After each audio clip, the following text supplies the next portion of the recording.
When Gavin first pitched the idea to me of traversing the Alaska range by paraglider, I was instantly like, how in the world are we actually going to cover this? You can't plan for a project like this.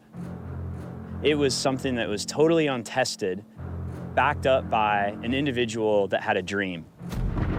You have to show up, and then you just have to roll with it.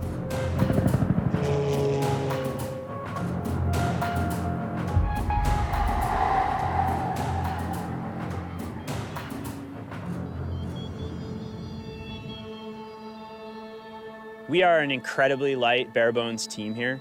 Only 3 people, myself, Cameron Sylvester, and Pablo Durana. The more people you add, the more complex the logistic gets. In the sense that we need flexibility because we have no idea where the story is gonna go, we're kind of matching our logistic with an aircraft that has flexibility. The Super Cub is essentially the backbone of our production operation here. It feels like a go-kart.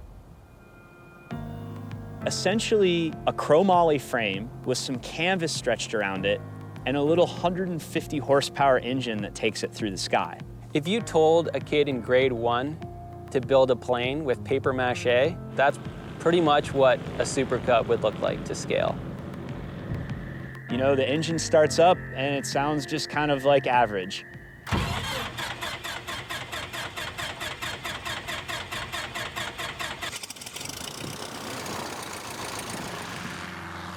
It's a very fragile looking craft that doesn't look like it has any place in the sky. And we're gonna fly it into the biggest mountains in the world.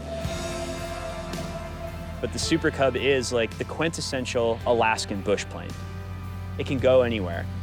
Like these guys are putting the planes down in places that they've never landed at before and maybe no one's ever landed at before, and they're totally fine and comfortable with that. The further we get into the project, the more I'm kind of like, yeah, the Super Cub is like the tool of the trade here. Anytime you bring pilots into the equation, logistics get more complicated. Like pilots love logistics. And on this project, we have 2 plane pilots, a helicopter pilot flying Cineflex, and then we have 2 paragliders who also believe they are pilots. So each one of these guys has different visions on what the logistics should be or how it should work out. Hey, this is a good point, Gavin. I mean, we do believe in you guys and that you're gonna fly, but you're right. So when you push and mesh all these pilots into one equation and try to come up with a plan that works and where people are gonna be in the air at certain points, it's complicated. We're not even gonna commit to going down there and filming that. I'm just trying to understand that. Because for a few reasons, because you said you really want a cross-country paragliding, and Yes. I just don't know that it's gonna work. Gavin and Dave decided at the beginning of this project that they were going to be entirely self-sufficient, except for batteries and media. More often than not, it seems like they're out in the sticks where there isn't an opportunity to drop that kind of gear. So we've been getting around that by dropping care packages. These care packages of batteries and media.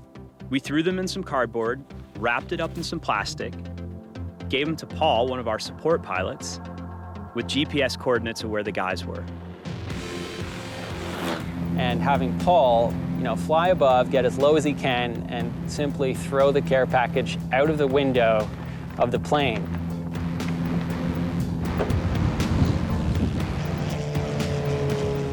There was a little bit of breakage, but we did get them the goods, and we are still able to record as a result.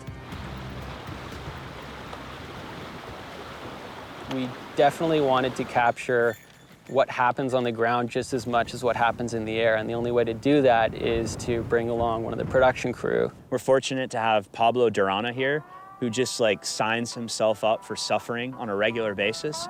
He's putting a backpack on with a camera and doing 2-3 days of bushwhacking right alongside these guys. Holy shit. When they were hiking, I was kind of going through the same struggles. I mean, just going through the snow, post-holing, down to your waist, walking down a glacier river, going through the alder, everything just sucked. It makes me realize that we can't complain that much because we've got Pablo, who's basically a reindeer, who can carry a pack like a grizzly, chasing us for miles and miles and miles. And it's also kind of makes me feel like, okay, maybe I'm not that rad. Because these guys are running around with tripods that weigh as much as my pack. It's one thing to come out here and make pretty pictures, but we're trying to tell a story. We're kind of using cinematic cameras and, nice lenses, but then trying to stick with the story as it unfolds. We're shooting on gyro-stabilized cameras set up on helicopters for the aerial footage. We have RED cameras for ground and long lens angles, all the way down to DSLRs as well as GoPros for the great POV angles. Gavin and Dave set up the expedition with a pretty simple premise. In days where conditions weren't accommodating for flying, they'd be hiking. And that sounds great on paper. The guys got in the air and they flew like 25 or 30K. Oh, buddy. Yeah. It's pretty on. It is insane. Day 2, the reality of this expedition set in.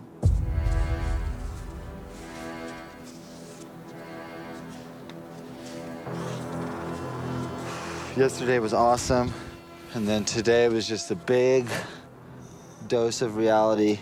3 miles in 4 hours. They still have hundreds of kilometers to move through this terrain.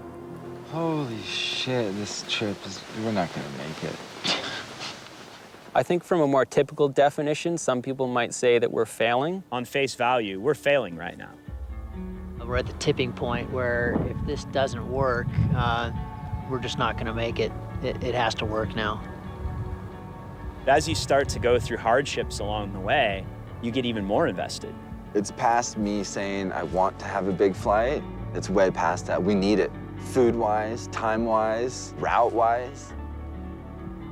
The logical finish to our route now is to make it through Denali National Park. That was our main goal the entire trip.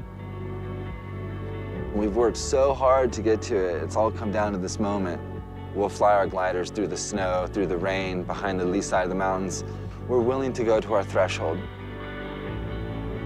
No one's ever done this. No one's ever paraglided across Denali or Fork, or I would even go so far as call them pioneers. We had been waiting for so long for this flight, and it was really a turning point for the film. They went for it. God, I'm nervous as hell, but right now we gotta be positive and try to make this work. We'll see.